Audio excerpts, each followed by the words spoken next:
Caught up with Tyrone Ross, the CEO of 401 Financial and Turnkey Labs.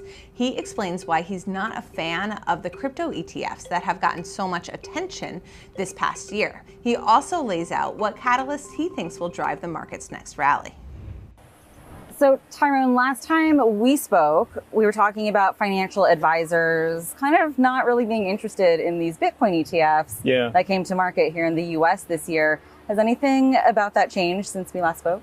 Probably the only thing that's changed is my opinion. But again, I've been on record and my mother told me if I have nothing nice to say, don't say anything at all. But I'm known not to be a fan of them. But I will say there has been a lot of progress on firms doing due diligence to get access. So your Merrills of the world, your Wells Fargos and so on and so forth. So I do think at first advisors were a little concerned that the Bitcoin ETF wasn't going to make a difference in client conversations in the planning side. And I believe at last count, like 3-4% of the purchases of the ETFs have been advisors. So it seems like the space have adopted it. Bitwise continues to say that they have advisors that are allocating meaningfully. So I think that's a good sign. I still personally believe that advisors don't need them, but we'll see what happens here over the next 18, 24 months. Why are you not a fan of the Bitcoin ETF? I think that the best way to hold an asset is directly. And why were we putting training wheels on a Ferrari? It just doesn't make any sense. I think Bitcoin is meant to be held self-custodial in a wallet that you control, but and trade 24/7, 365. If I put it inside of a vehicle that stops trading, I introduce myself to all these other type of risk. And if I'm being completely frank, which I'm known to be, is a money grab. Right? You can buy Bitcoin anywhere at multiple venues right now. Why put it in an ETF and buy it that way? But Wall Street loves money. They package it up in a way and firms are buying it. And I think that's great. But I think the best way to hold something like Bitcoin is to hold it directly on your person. And it's a better asset for that reason. What about the steep learning curve?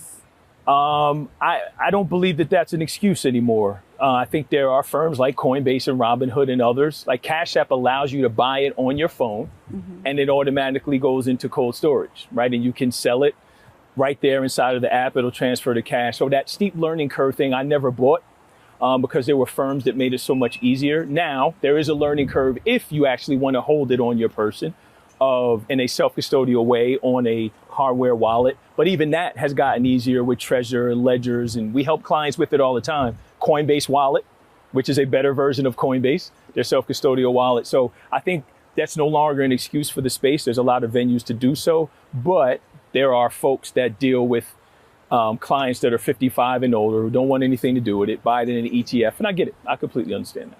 Okay, so because sentiment seems to be shifting, at what point do you expect to see investors who have slowly warmed up to the ETFs start to have their eyes open to the idea of self-custody and put that into action? So here's what I believe, and I have really good evidence of this, especially in the last couple of weeks.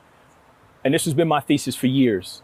Once advisors make the Bitcoin ETF or Ethereum ETF or any crypto ETF available to clients, what they're going to learn is the clients already own it away from them. So you want to buy me this Bitcoin ETF, great. But I also have a Coinbase account with $12.5 million in it. Got a call from an advisor there. Another one where the client had, 4 or 5 positions in Coinbase and a couple of $1 million. So I think what is going to happen is, again, remember, this space was built for retail, right? Retail have been in.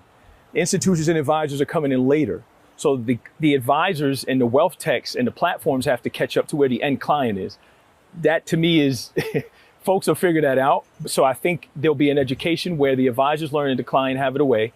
And then the advisor will be forced to say, all right, how do we help the client deal with the risk that comes along with custodying on person versus at a custodian? What are the trade-offs? And then how do they help them do that? Where do you stand on the rest of the crypto space? Well, let's run through it. I'm a big fan of DeFi. I think decentralized finance is going to be very big. It's very early now, but when you look at Uniswap versus Coinbase, the numbers speak for themselves. I don't understand all of the tokenization hype. I think we'll get there. Big theme at the conference. We've been hearing about tokenization for years. I'm 12 years in. Like there's really all these buzzwords have been here. but I think BlackRock will finally get us over the hump there. The ETFs, not a fan, never will be. I think data is a big story. I'm here because we're announcing a big integration with Morningstar to bring data, performance data, reporting and cost basis data to advisors of their Coinbase accounts for their clients. To me, it's a big data story. So that's it. I'm the biggest crypto hippie you will meet, but I think as far as where we are in wealth management and the broader themes, I think there's not too much that excites me now, except for the fact that decentralized finance seems to be finding its way. And I think the future of asset management is wealth management is going to be non-custodial. And listen, if you don't believe me, look at Fidelity and Schwab. They are both invested in a non-custodial exchange. So they see it too. So I'm excited about that and start to disintermediate a lot of decentralized power in the space.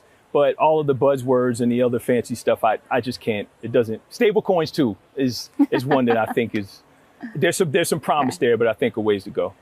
Well, let's talk about Bitcoin, because while that might seem like one of the more boring topics in the space, which I think is a good thing depending on who you're asking, we're expecting a Fed rate cut. We have an election coming up, and I think that the reality is that life is going to kind of come back into the space when we see the next meaningful Bitcoin rally to another all-time high. So what are you looking at? What's driving things for Bitcoin right now? I think the rate cuts are going to be interesting. I think we have a series of cuts coming, right? Mm-hmm. Probably, it'll end up being somewhere around 200 basis points. We'll see. But I think the other thing is, if you look at, I think Coinbase, 8 million monthly actives, Robinhood is around 13 million. And for Coinbase at 8 million, that's a low, right? So I think retail has kind of gone away from trading now. I think that's another one. You and I chatted about that. And then I think the last thing is, there are still folks who are doing due diligence, the larger wirehouses, on getting the access to clients for the ETFs. But I think it's going to take a new high, right? I think if we hit a new high, folks will get animal spirits again. They'll start logging into Coinbase and they'll start trading. But again, led by retail. I think the institutions are coming. Yeah, they're here, but it takes a long time for those investment committees to get comfortable with this. So again, I'm in it for the long term. I don't think Bitcoin matters to me to actually pay attention to the price and all that 5-10 years from now, perhaps. We're not even 20 years of track record yet, right? So when we get to 20 years of track record, let's see where we are. But I think there are some tailwinds here that'll happen. But in the interim, I think folks continuing to discover it, the ETFs finding their way, good research, and events like this and shows like this will get more people exposed. And I think that's what the space needs.